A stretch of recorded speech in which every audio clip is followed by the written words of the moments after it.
Armstrong வழக்கில் அடுத்த வாரத்திற்குள் குற்றப்பத்திரிகை தாக்கல் செய்யப்படும் என்று சென்னை காவல் ஆணையர் அருண் தெரிவித்துள்ளார்.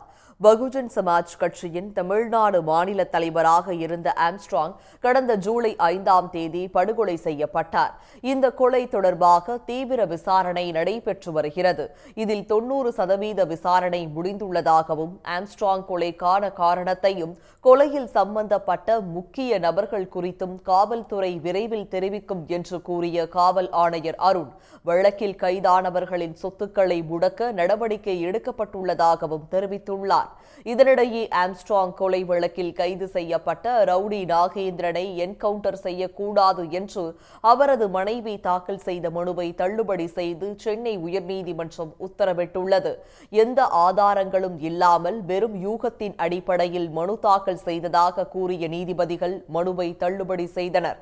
உடனுக்குடன் செய்திகளை தெரிந்து கொள்ள சன் நியூஸ் பெல் ஐகானை கிளிக் பண்ணுங்க.